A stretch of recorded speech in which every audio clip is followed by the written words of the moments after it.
Представь себе ночь в горах Северного Урала. Сильный ветер рвет тьму на части, снег бьет в лицо, словно тысячи острых игл. Именно в такой холодной и беспощадной обстановке группа молодых туристов во главе с Игорем Дятловым разбила лагерь на склоне горы Халачахаль. Казалось бы, это опытные походники, привыкшие к суровым условиям, но именно в ту ночь случилось то, что до сих пор не может объяснить ни один исследователь. Что именно произошло с ними? Загадка, которая с каждым десятилетием только становится страшнее. Последние часы перед трагедией были окружены необъяснимым ужасом. Судя по следам, люди выбежали из палатки в панике, многие без обуви, некоторые даже без верхней одежды. В условиях лютого мороза это означало верную смерть. Но почему они выбрали такой нелепый и самоубийственный поступок? Эта ночь стала началом одной из самых жутких и загадочных историй 20 века. И чем больше мы изучаем детали, тем сильнее убеждаемся. В тех горах произошло нечто большее, чем просто несчастный случай. Ночь страха оставила следы, которые не исчезают уже более 60 лет. Но самое странное начинается тогда, когда мы начинаем изучать сами следы.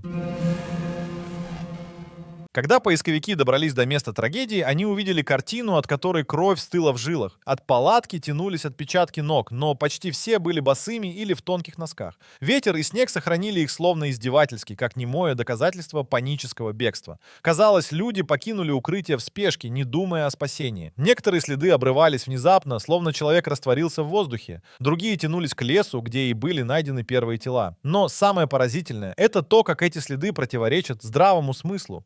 Туристы, привыкшие к выживанию в условиях крайнего холода, никогда бы добровольно не покинули теплую палатку раздетыми. Существует множество гипотез, от воздействия химических веществ до паники из-за неизвестного шума. Но ни одна версия не объясняет того, что следы словно рассказывали историю отчаянного бегства от чего-то невидимого и чудовищного. И чем дальше по ним шли поисковики, тем больше ужасала картина. Ведь то, что они нашли в лесу, заставило замереть даже самых закаленных людей.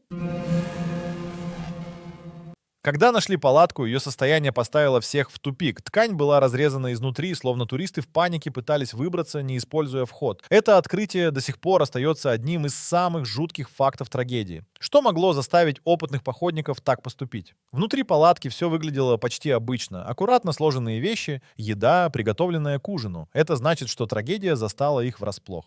Но главное, никто не пытался взять с собой теплые вещи или обувь. Словно страх был настолько силен, что они думали только о побеге. Некоторые исследователи утверждают, что палатка была повреждена позже, а туристы вышли сами. Но многочисленные экспертизы доказывают, надрезы были сделаны именно изнутри. Это значит, что группа сознательно покинула защитное укрытие в условиях смертельного холода. Что они увидели за пределами палатки? Что их могло так испугать, что разум перестал работать? Ответы скрывались в лесу, где спустя время нашли первые тела. Первых погибших нашли у кромки леса, неподалеку от костра. Они были босыми, в нижнем белье и явно пытались согреться у огня. Двое из них лежали рядом, словно не смогли пережить мороз. Но чем дальше продвигались поисковики, тем более жуткие находки ждали их. Некоторые тела имели переломы, которые можно сравнить только с последствиями сильнейшей автомобильной аварии. У одной девушки не было языка, у других повреждены черепа и грудные клетки. И что еще более странно, на их телах почти не было внешних ран. Казалось, неведомая сила раздавила их изнутри. Эти повреждения не могли быть результатом простой лавины или падения. Ученые и исследователи ломали головы десятилетиями, пытаясь объяснить эти факты. Но все версии разбивались о холодную стену реальности. Именно тогда у следствия появилась причина спрятать многие документы под гриф «секретно». Но что же они скрывали?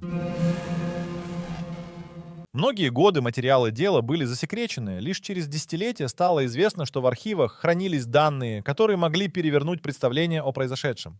Секретные отчеты упоминали странные показания очевидцев. В ту ночь над перевалом видели огненные шары, а в районе трагедии фиксировалась повышенная радиация. Некоторые страницы дела исчезли бесследно, словно кто-то сознательно вычищал информацию. Вопрос: зачем скрывать обычный несчастный случай? Ответ напрашивался сам собой. Трагедия была связана с тем, что нельзя было обнародовать. Именно благодаря рассекречиванию части документов стали появляться версии о военных испытаниях, секретном оружии и даже о том, что туристы стали свидетелями того, чего видеть не должны были. Но все это только вершина айсберга. Настоящие открытия начались тогда, когда исследователи вновь обратили внимание на военный след, Сразу после обнаружения тел в уральских архивах начали появляться слухи. Местные власти прекрасно знали, что произошло, но не могли рассказать об этом открыто. На месте трагедии находили не только следы самих туристов, но и странные металлические обломки, происхождение которых официально никто так и не подтвердил. По воспоминаниям очевидцев, район перевала Дятлова тогда находился в зоне военных испытаний. Здесь могли испытывать новые виды вооружений, от парашютных осветительных бомб до ракетных систем. Некоторые исследователи считают, что туристы стали случайными свидетелями этих испытаний, и за этим могла последовать трагическая цепочка событий. Сторонники военной версии указывают на повышенный уровень радиации на одежде нескольких погибших, а также на странное отношение властей к расследованию. Документы исчезали, свидетелей заставляли молчать, а следователи получали указания сверху закрыть дело как можно скорее. Но даже военные тайны не объясняют всего, ведь на этих горах лежала древняя мистика, которой боялись еще задолго до появления оружия и секретов. Горы Северного Урала окутаны легендами. Местные манси называли Халачахль горой мертвецов. Это место считалось запретным, и туда старались не ходить даже самые отважные охотники. Суеверие? Может быть. Но совпадение, что именно там погибла группа Дятлова, кажется слишком зловещим. Манси рассказывали истории о духах, которые обитают на вершинах, о загадочных огнях, парящих в ночи, и о людях, которые исчезали без следа. И когда туристы отправились именно туда, старейшины предупреждали их о надвигающейся беде. Эти предания создают особую атмосферу вокруг трагедии, ведь иногда граница между мифом и реальностью становится размыта. Что если древние страхи Манси были основаны на чем-то, что действительно скрывается в тех горах? А когда начали исследовать тела туристов, мистические истории получили новое топливо. На их одежде нашли странное свечение и следы радиации. Когда эксперты исследовали одежду погибших, их ждал настоящий шок. На нескольких вещах уровень радиации оказался значительно выше нормы. Это не могло быть случайностью. Но откуда в горах взялась радиация? Некоторые версии утверждают, что туристы столкнулись с последствиями ядерных испытаний. Другие предполагают, что они наткнулись на секретные материалы или оборудование. Но есть и более мистические объяснения, мол, свечение и радиация были связаны с загадочными небесными явлениями, которые наблюдали очевидцы в ту ночь. Именно это открытие породило десятки теорий, от контакта с неизвестными технологиями до катастрофического взрыва. Но ни одна версия не могла окончательно объяснить все детали. Тем временем все больше свидетелей утверждало: в ту ночь небо над перевалом светилось странным образом. Местные жители рассказывали, что над Северным Уралом видели огненные шары. Эти явления напоминали огромные светящиеся объекты, парящие в небе. Кто-то называл их военными ракетами, кто-то знаками потусторонних сил. Но факт остается фактом. Совпадение со временем трагедии было пугающим. Записи очевидцев сохранились в архивах. Люди говорили о сиянии, которое двигалось по небу и освещало горы, словно день. Некоторые утверждали, что эти объекты издавали странный гул. В официальных отчетах их называли световыми аномалиями, но объяснить их происхождение так и не смогли. Именно эти тени на небе стали одной из главных загадок дела Дятлова. Что это было? Испытание оружия, атмосферные явления или нечто, выходящее за пределы нашего понимания? Чтобы понять, надо вернуться к горе, которая еще до трагедии имела дурную славу. Среди манси эта гора носит мрачное имя — гора мертвецов. Ее считали проклятой, а место вокруг опасным для жизни. Считается, что на склонах Халачахля раньше погибло 9 охотников, и именно поэтому местность получила такое название. Туристы, отправившиеся туда, могли не знать всех деталей, но предупреждения они точно слышали. Однако, будучи молодыми и смелыми, они не придали им значения, и именно там, на этом холодном и пустынном склоне, они разбили свой последний лагерь. Сегодня многие исследователи уверены, гора сыграла особую роль в трагедии. Не только как место происшествия, но и как символ, окутанный мистикой и страхом. Халачахль словно вобрал в себя все тайны, которые окружают смерть группы Дятлова. Но даже при всей мифической ауре ученые не сдавались. Они искали рациональное объяснение и обратились к самой очевидной версии — лавине. Но оказалось, что не все так просто.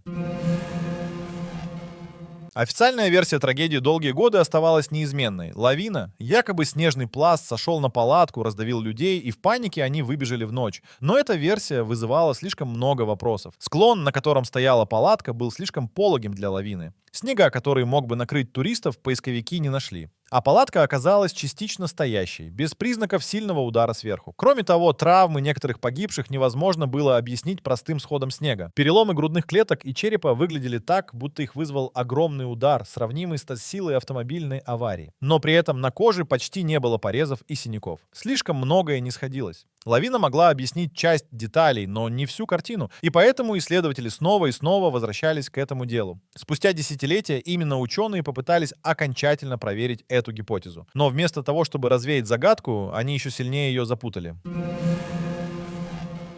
Современные исследователи не могли смириться с тем, что перевал Дятлова окружен лишь мифами и догадками. В 2000-х годах начали появляться новые экспертизы, которые с помощью компьютерных моделей пытались воспроизвести ночные события. Ученые рассматривали маловероятный, но возможный сценарий. Небольшой снежный пласт мог обрушиться на палатку именно в тот момент, когда туристы спали. Это объясняло бы паническое бегство и разрезанные изнутри стены палатки. Но и тут оставались противоречия. Почему снег не накрыл палатку полностью? Почему часть тел имела столь жуткие повреждения? Ответы на эти вопросы искали по всему миру. И неожиданно за разгадку взялись швейцарские исследователи, которые нашли подсказку там, где никто не ожидал, в голливудском мультфильме. Но как же анимация помогла объяснить одну из самых жутких тайн прошлого века? В Швейцарии группа ученых, изучавших лавины, вдохновилась анимацией из мультфильма «Холодное сердце». Дело в том, что для этого фильма была создана уникальная компьютерная модель движения снега, максимально приближенная к реальности. Ученые решили использовать этот алгоритм для анализа перевала Дятлова. Результаты оказались неожиданными. Компьютер показал, что даже небольшой снежный пласт при определенных условиях мог развить огромную силу, такую, что она могла вызвать именно те травмы, которые были обнаружены у туристов. При этом сама палатка не должна была быть полностью уничтожена. Именно это и видели поисковики. Получалось, что лавина все же могла быть причиной трагедии. Но это была не обычная лавина, а редкое сочетание факторов, которое и стало смертельным для группы Дятлова. Однако даже этот научный ответ не расставил все точки над «и». Ведь оставались другие детали — радиация, огненные шары и странные документы, которых лавина объяснить не могла. Когда результаты швейцарских исследований стали известны, многие поспешили объявить дело закрытым. Но те, кто десятилетиями изучал трагедию, понимали, слишком много деталей остается необъясненным. Да, лавина могла стать ключевым фактором. Она объясняет панику, бегство, травмы и смерть от холода. Но как объяснить радиацию на одежде? Как объяснить сообщения о светящихся объектах в небе? Как объяснить исчезнувшие страницы из архивов? Некоторые исследователи считают, что правда состоит из нескольких частей. Возможно, лавина действительно стала непосредственной причиной трагедии. Но вокруг нее переплелись военные тайны, природные аномалии и даже мистические совпадения. Эта история словно отказывается быть однозначной. И чем ближе мы подходим к разгадке, тем сильнее ощущение, что сама гора хранит свои секреты. Сегодня официальная наука уверенно говорит: лавина — это ответ. Но общественность не готова принять такую простую версию. Людям кажется, что она слишком обыденна для столь страшной тайны. И правда, если бы дело ограничивалось только сходом снега, неужели власти десятилетиями хранили бы материалы под грифом «секретно»? Тайна перевала Дятлова остается живой именно потому, что она не укладывается в сухие формулы. В ней есть жуткая атмосфера, необъяснимые детали и странные совпадения. Она не дает покоя исследователям, писателям, кинематографистам и просто любителям мистики. И, возможно, в этом и есть главная разгадка. Перевал стал символом того, что человек не всегда может подчинить себе природу. А когда мы сталкиваемся с силами, которые больше нас, последствия могут быть страшнее, чем мы способны представить. И все же, если прислушаться к голосам из прошлого, можно заметить намеки, которые оставила сама группа. Их дневники хранили не только воспоминания, но и странные записи. Когда в руки следователей попали дневники туристов, они стали единственным живым свидетельством последних дней группы. Записи были полны обычных походных заметок. Шутки, бытовые мелочи, планы маршрута. Но чем ближе дата трагедии, тем более странными становились строки. В одном из дневников упоминались таинственные огни, замеченные в ночном небе. Другие записи создавали ощущение, будто ребята чувствовали надвигающуюся беду. Некоторые исследователи утверждают, что в этих строках есть скрытые намеки, оставленные самими туристами. Особенно пугает последняя запись. «Сегодня начался сильный ветер. Будем ночевать на склоне». Казалось бы, обычные слова, но в них будто звучит предчувствие катастрофы. Эти заметки стали последним голосом тех, кто так и не вернулся. И вот, когда читаешь их строки, невольно представляешь, как шаг за шагом они приближались к своей последней ночи. Но именно в реконструкции этих шагов и скрывается ключ к пониманию, Попробуем представить ту роковую ночь так, как ее видят современные исследователи. Туристы устанавливают палатку на склоне, не подозревая, что рыхлый снежный пласт готов сорваться вниз. Ночью снег начинает сползать и давит на укрытие. Люди просыпаются в панике. Они понимают, палатка может рухнуть и похоронить их всех. В спешке они разрезают ткань и выбегают наружу. Но холод и буря лишают их возможности вернуться обратно. Они пытаются найти спасение в лесу. Одни разжигают костер, другие пытаются укрыться в яме из веток. Но мороз беспощаден. Кто-то возвращается к палатке и погибает по пути. Кто-то получает тяжелые травмы, сорвавшись со склона или оказавшись под весом снега. Их судьба становится предрешенной, хотя каждый борется до конца. Эта реконструкция кажется логичной, но в ней не хватает чего-то главного, ответа на вопрос, почему именно эта трагедия оставила столько необъяснимого вокруг себя. Перевал Дятлова стал символом человеческой беспомощности перед лицом природы и тайны. Каждый новый исследователь, журналист или энтузиаст находил в этой истории что-то свое. Кто-то видел мистику, кто-то военные эксперименты, кто-то ошибки самих туристов. Но никто не смог дать окончательного ответа. Сегодня перевал стал местом паломничества. Сюда приезжают туристы, чтобы пройти по последнему маршруту группы. Здесь ставят памятники, снимают фильмы и пишут книги. Тайна живет, потому что она не может быть сведена к одной сухой формуле. И даже новые научные доказательства не уничтожили эту загадку, а лишь сделали ее еще более противоречивой. Ведь лавина может объяснить многое, но не все. И именно эта недосказанность заставляет людей снова и снова возвращаться к трагедии. Перевал Дятлова — это история не только о гибели 9 туристов. Это напоминание о том, что человек всегда будет искать ответы на вопросы, которые сама природа предпочитает хранить в секрете.